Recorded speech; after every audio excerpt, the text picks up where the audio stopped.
Hello, and welcome to 68 Cups of Blueberry Tea as your host, Gabrielle Kanai. For this cup of tea, we are learning about Cafe Stepping Stone, more than just a place to grab a coffee. In January of 2025, Vanessa Battel and Hannah Costello were honoured as Australian of the Year Local Heroes for the ACT for their outstanding contributions to the community through Cafe Stepping Stone. The business has 2 locations in Canberra and operates as a social enterprise, employing women from migrant and refugee backgrounds who have experienced significant barriers to employment. Over 4 years, they have employed over 60 women from diverse origins, working with them to increase their financial security, confidence, skills, the ability to speak English, and make connections outside of the home. This gives them the autonomy to take their own path forward.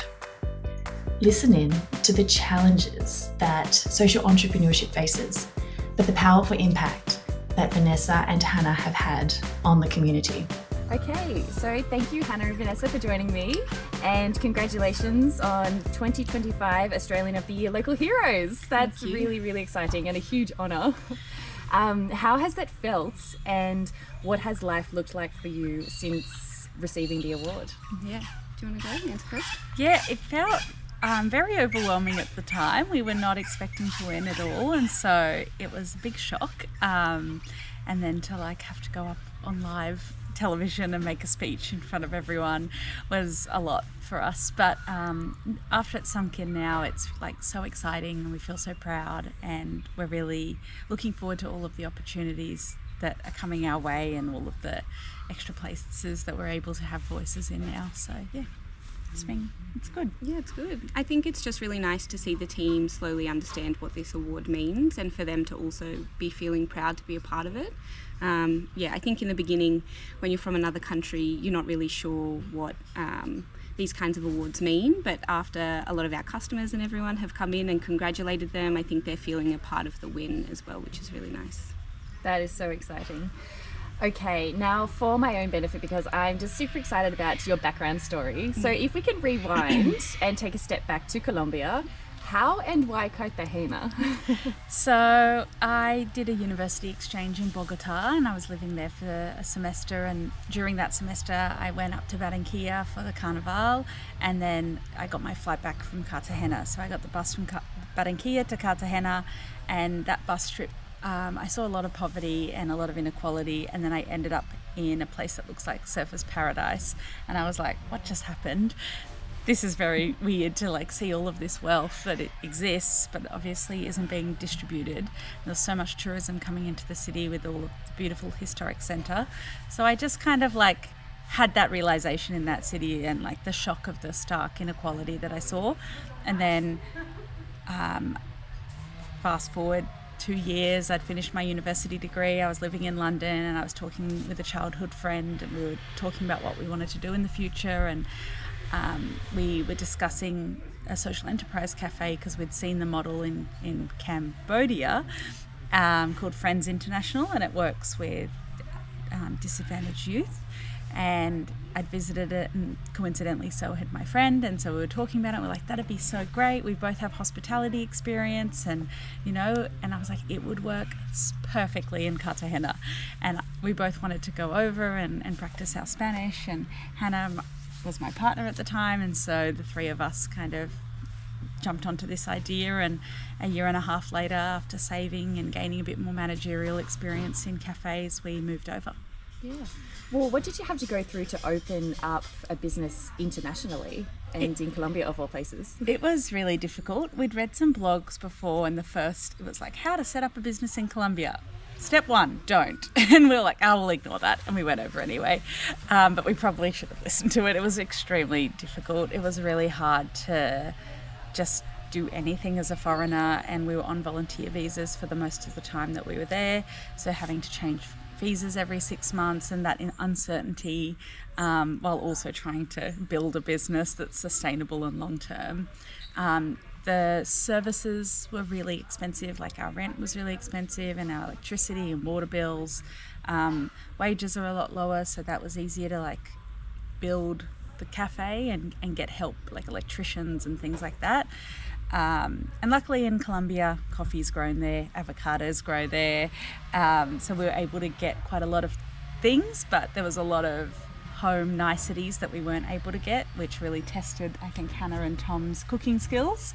So we were making our own bread and trying to source different ingredients that we missed, but also that our customers were missing as well. So it was a very challenging but good experience, and I think we just learned so much from doing it. So yeah, I think pairing up, we had to, when we went over there, we wanted to make sure that we were working with the right cohort of people. We didn't want to just like move in and say this is what we can do, so we spoke to a lot of foundations that are over there, non-for-profits, and we found one that kind of aligned with our mission and thought that what we were doing was a good idea, and they were working in with a lot of people in Cartagena, but also the surrounding areas. A lot of Indigenous people who had been displaced, or Afro-Colombians that found it really hard to enter the workforce. So being able to come in and work with their business and them being the referral contact for the staff that we were employing was really important and made that kind of transition a little bit easier. Did you find language barriers, or were you fluent from your studies? I was not fluent. I had like a good theoretical base, I'd say, but speaking and understanding was challenging. But I guess you're just thrown in the deep end and you just have to be able to communicate. Luckily, some of those people in the foundation we were talking about spoke English, so that was a really good point of contact, but talking to the bank and accountants and all of that was in Spanish. So another steep learning curve, but we managed to fumble our way through. I think Vanessa did. I think she underplays her Spanish. It's quite good. I struggled quite a lot. I'd never learned another language before. I think it took me about 3 to 6 months before I felt comfortable to actually like engage and speak, but I had people around me that could help me and aid me in that. But then once I got into it in the kitchen, I could tell you almost anything, but having a conversation about my holiday may be a little bit difficult, but you learn the words you learn the words that you need. So that was good. It wasn't, I'm proud of our Spanish. Yeah, we're losing it a bit now, but And what were the achievements that you did make from your time there in Cartagena?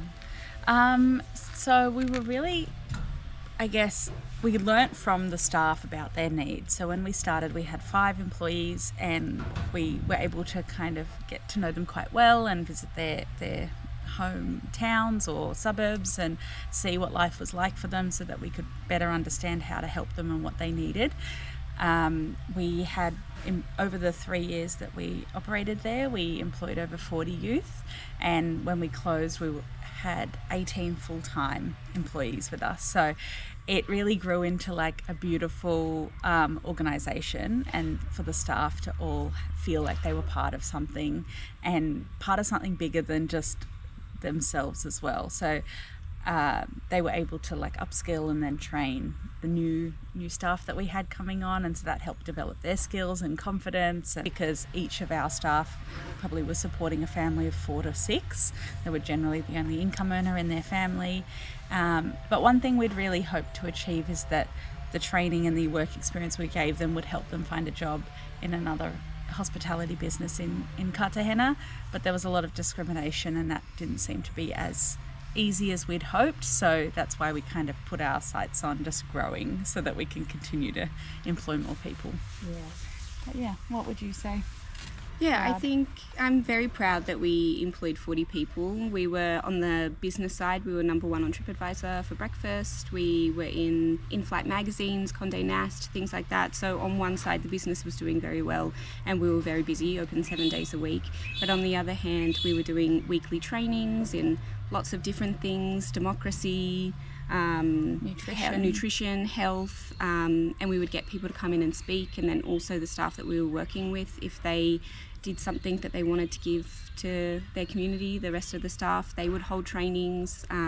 We had pretty much a full-time English teacher working with all of the staff to get their English skills up to scratch.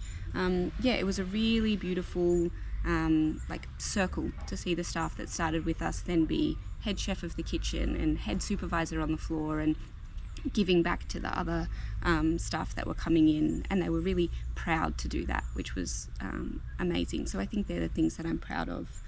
But also, not all of them, but there are quite a few of our staff who are now in really high positions in kitchens and in cafes, and we're really proud that we could give them the base skill. Really, it's their resilience and their desire which has put them into those positions, but giving the base skill and the opportunity for them to grow, I'm quite proud of. But then it all came to a crashing down for COVID. Yes. Yes, unfortunately. The global pandemic was a little bit more than we could handle, and the restrictions were really sudden and intense in Colombia. So they, one day to another, basically, they closed the border, and then tourism stopped, and you could no longer serve in restaurants, and then we went into full lockdown.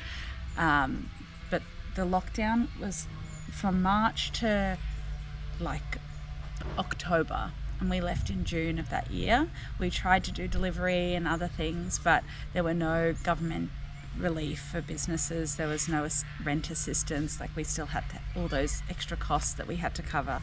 So it was really tough to, we would have gone into a lot of debt, and we had no idea how long it would last for. And when we were making the decision, we thought, oh, it might last a whole year. So we're glad that we did kind of cut it early, because it would have been really bad for us long term.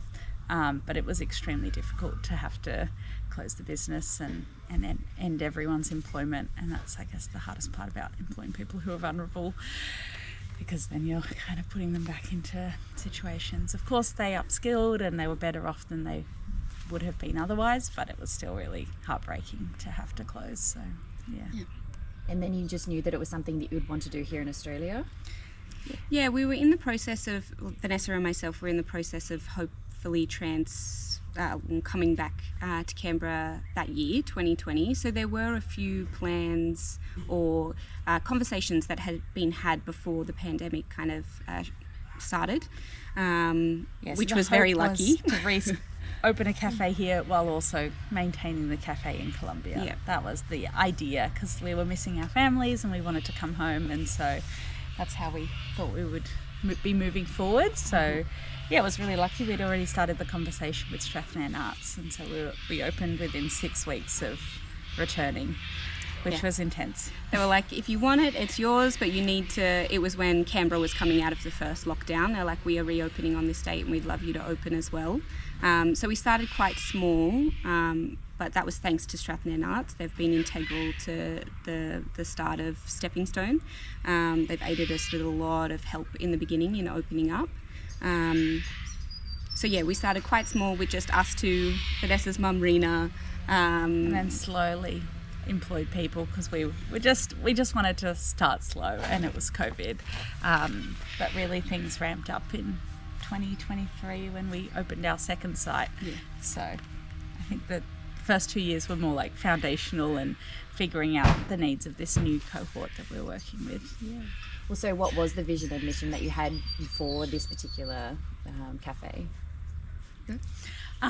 So I think when we were contemplating coming back to Australia and restarting, we were wanting to decide on the cohort of people that would benefit most from the kind of offering that we were creating. And we just thought that there was a big gap in services for migrant and refugee women. And from the experience of my grandmother, who migrated to Australia in the 60s from India, she always struggled to kind of fully integrate into Australian society, and her English language isn't as good as my grandfather, and so it was a bit more difficult for her to find employment and friendships and all of those things. So I didn't want other women to have the same experience as her, and I didn't see that there was many other services that existed that were preventing that from happening. So I really didn't like the thought of a lot of migrant and refugee women, being isolated and stuck at home and not being able to really integrate and feel like they're part of this new society. And I believe that Australia is so much better off if we can uplift others and promote that multiculturalism. We say that we're so multicultural and it's a wonderful thing, but unless we're like actively promoting it and allowing people to feel comfortable to share their culture and identities, then that will get diminished and it won't be as rich. I don't think I have much to add. I think that was good. So you had what you went through in Colombia, and then you were building up slowly but surely here in Canberra. But any unexpected challenges that you have faced growing the business, the social enterprise? Yeah, I'm not sure. Canberra has welcomed us with open arms. The community that we have around us here has been so fantastic, and you can see, I think a lot of people come to Stepping Stone maybe because they hear about the vision and who we employ and what we do, but then afterwards, because of all of the hard work of our staff, they come back because it's good quality. But yeah, getting funding is always a big issue and always hard, but I think a lot of people face that across Australia. We are a business, so we do make money to fund our activities, but as a social enterprise, and especially as a hospitality social enterprise, we just don't really cover the costs, because even on a regular hospitality business, the profit margin is quite small. So we always are out there trying to find that like extra 30% that we need. So that's probably been the biggest challenge, kind of learning how the Australian market works in grants from government or from private companies or people, and trying to like get our like hand in the door to be like, hey, look at us, this is what we're doing, would you fund us? Yeah, I think it's quite interesting now that we've been operating for 4.5 years. I think we've proven that what we're doing is working and successful, and a lot of the other organisations that work with migrants and refugees in Canberra know of people who've worked with us and seen kind of their journey with us, and so I think now we have quite a good social licence, but you have to prove that over time, and so that's the most challenging part, because you're trying to start up a business and you're trying to create impact, but you need to do it on your own in a way until people start seeing what you've done, and then they jump on board to support you, and then everything escalates really quickly. So then you need to deal with that as well. But I think the way the business operates here is a little bit different than in Colombia, because we pay every single employee award wages from the day they start. It's really tricky sometimes to cover those wages when someone has little to no English or complex traumas which make it difficult for them to remember and learn new things, and we really want to prioritise those people who have the most need and would struggle the most to get a job anywhere else, because that's why we exist.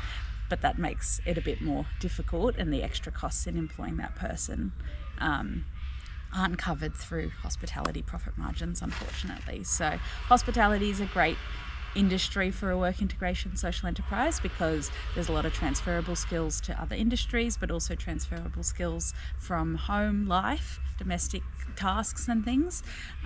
It also is quite labour intensive, so we can have a lot of staff on, and they can be doing a lot of the practical things, the customer service side, and that chance to integrate with and meet with the general Australian public. And now that the cafes are busy, there's a huge team on generally, and so they're working with other people and forming those relationships within the team as well. But the profit margins of hospitality is what really makes it difficult. And even though we are creating an impact and doing a lot more than just another cafe, our prices are expected to be about the same. I don't know if there's yet that willingness from consumers to pay a premium for the impact. So that makes it a bit tricky. Yeah. Well, how do you balance the operational side of things with the social objectives, with the training and with the education for your staff? I think you're better to answer it. So a basic thing is that we're open during the day, because a lot of our staff have children. They need to pick their kids up from school, so the hours here at Strathman make it really easy for them to work that 9 till 3 p.m. or 9:30 to 2:30, and work around their caring responsibilities. Most of the training is on the job training. A lot of our staff haven't had much formal education, so they work better by by copying and doing rather than sitting down and going through workbooks. And so it's a lot of repetition, visual guides, and like, I guess, scaffolded learning where they learn the basics of one area and then they move to another. And we really try to find like a position for the person instead of finding a person for a position. So we never look for a barista. We're just hiring, and then we see where they fit within the team, which makes, again, things a little bit more tricky, but it means that people are feeling confident in their role and they're doing something they're interested in and something they're good at. And so it means that they work really hard and they stay longer, and they grow in their personal confidence and development as well. Yeah, I think we've really grown the management team in the last couple of years, and that's been very helpful, employing people who have the skills already, and then they've come on board and been able to improve our training program, which means that we've been able to train more people in specific areas, but it means it's not just me and Vanessa doing it, and we can go out and kind of support the business side of things a little bit more, but also look into how we can improve the impact side. Well, so since you established, how many women have you employed and trained? I think 50. Is it 56 or it's gone up now? It's over 60 now. There you go. So yeah, numbers are just constantly growing. We just onboarded a new cohort of 8. We're doing a transitional employment pathway, and so we've got we're doing some foundational skills, but also some accredited units with a registered training organisation. And over the 6 months, they'll kind of have a chance to learn all the basics in all of the areas. And then after the 6 months, we are going to try and help them get a job in another workplace. But if that doesn't work out, then there might be opportunities for them to continue with us, because we really see such a benefit in the staff that we've had with us for long-term employment. It's really that like 2-year mark for some people that they need that stability and that, you know, routine for that long to really start to have a sense of, I guess, just like to be able to relax into the job and feel, they've had a lot of uncertainty and change in their life, and so they need that steady routine, a safe workplace, steady income to then be able to really grow and develop and focus on. Feel like they're at home. I think that is also a big thing. Yeah, feel comfortable with us and in the cafe. Yeah. Well, what are some memories since establishment have just bring a huge grin to your face? I think one of my favourite ones, and I say it all of the time, but the woman who now runs the kitchen at Strathnairn, she'd never worked in a kitchen before. She was a mum of 3, so knew her way around a stove, but had never worked in a professional kitchen before. Was our first kitchen employee with me. She trained up, and then when we opened our second cafe, she took over as head chef here. And then while doing that, she's been doing her certificate in hospitality, and she now has completed her Cert 3, is that right? Cert 3 in hospitality, and she never went to school. She has never been to school in her life, and the fact that she can stand there and say, I have something that's the equivalent of a Year 12 certificate, I've just never seen her smile so big. Like, I don't think I really understood the impact until I saw her standing there with the certificate. It was, one of the best days. Yeah, that was really lovely, and there's just so many little things, and I guess when staff start with us with very little English, or and then slowly they're like, okay, this is called a teacup, and then that staff member who started with us with such little English, she's fasting at the moment for Ramadan, and I said, how are you feeling? She's like, I'm parched. I would just love a sip of water. And I was like, parched? Wow, that is a very good word. Yeah. And so she's impressed. Taking orders from customers, and she's on the till. She had her interview with her husband because she couldn't commute. I think it was hello, how are you, thank you. But that is her hard work. She and her family have really, really tried. They're amazing people. Very determined. Yeah, we're just observant to all of these nice things, and we have a little role to play, I like to think, but a lot of it is due to their own hard work and resilience, and Well, yes, and speaking of that diversity, how does the cafe itself reflect the cultural diversity of your team and for the patrons as well? Yeah, I think we really try. It's something that we thought would come very organically and very easy, but it actually took a little bit of time for our staff to feel comfortable and feel like they could show their recipes or have their input into the cafe. But once that barrier is kind of broken down and they trust us and we have this mutual understanding, you really can't stop a lot of the staff members. I think one way that we really try and show their cultures is through the food. Here, the head chef that I was talking about, she's taken over the specials board and everybody loves it. We have people calling, do you have this certain special salad, or is the curry on today? I think the curry here the red curry is one of the best sellers. People come just for it. And then at Dixon, the head chef over there, Jenny, has been really integral in getting recipes out of our staff and training them in the kitchen. And now we have 2 mainstay menu items on the menu over there from 2 of our staff members, and then she tries to also incorporate their recipes in the specials board. Generally there's 1 or 2 there. And then the young girls that kind of work in the bar, they've started putting on drink specials and things like that. So yeah, it's been really nice to see everyone kind of want to put their input and show their culture through the food and drink that we're serving. I think that's the best way that we can do it. I think hopefully in the future we would love to do more events and dinners around their cultures and around the food that they make, but that one's a little bit, confidence needs to grow a little bit more until we have someone saying, yeah, I'll do a full dinner by myself. So Yeah. Although we do have one coming up. We do have one coming up. The head chef at Strathnairn will be in 2 weeks. I have to advertise it today. Every year we hold a fundraiser called Feast for Freedom. It's for the Asylum Seeker Research Centre in Melbourne. They have a platform called Feast for Freedom, and anyone in the community can hold a feast and people donate.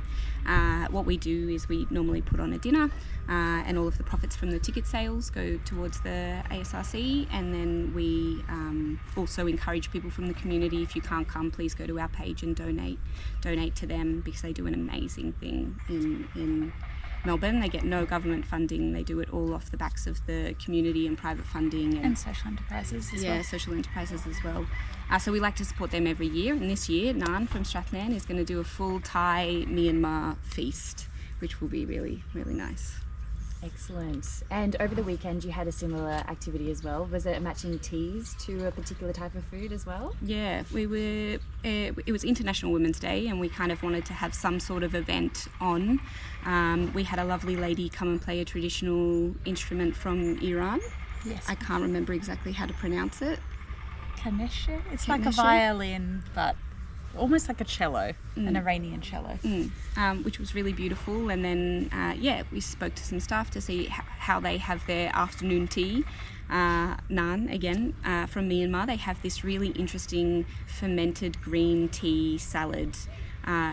They call it a salad. I wouldn't call it a salad, but it's fermented green tea with like crunchy nuts and garlic and chili. It's a big punch of a mouthful, but it's so delicious.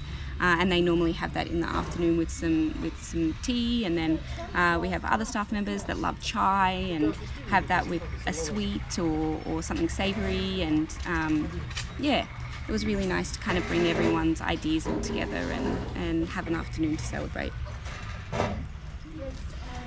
So what advice would you give to individuals looking to start their own social enterprise after all your different experiences? So I think I would definitely encourage someone to start one. It's going to be challenging, but it's so rewarding, and there's such a big momentum in Australia right now within the industry and supporting people. There's like councils in every state and territory. There's like full Australian bodies that are advocating with government to procure from social enterprise.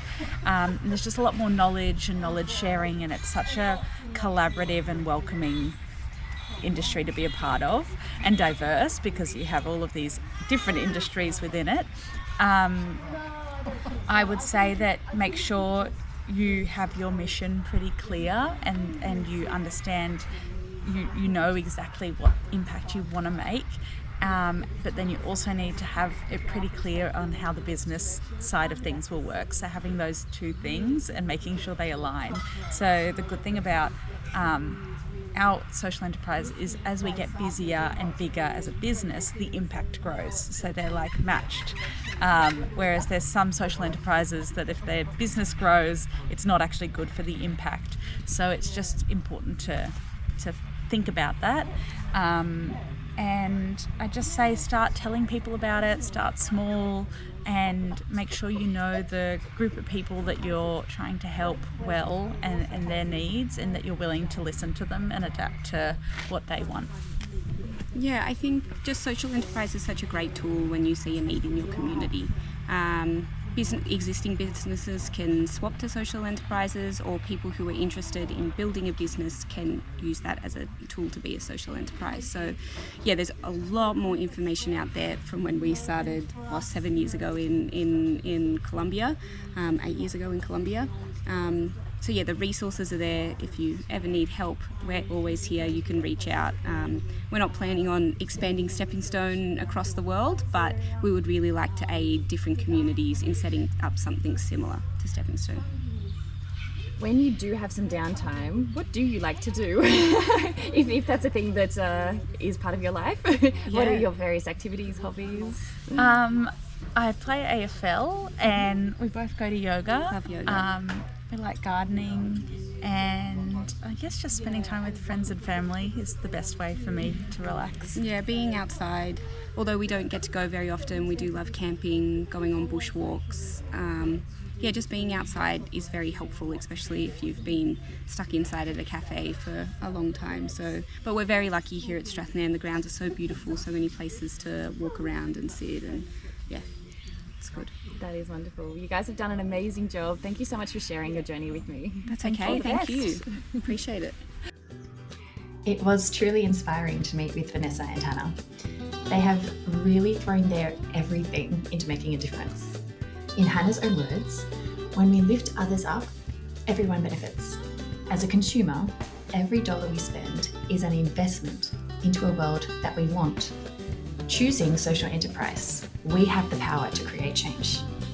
When you are in Canberra, swing by Strathnairn or Dixon for a coffee and a meal, and learn about the possibilities that Cafe Stepping Stone is providing to a wonderful cohort of women and to the community for a better world.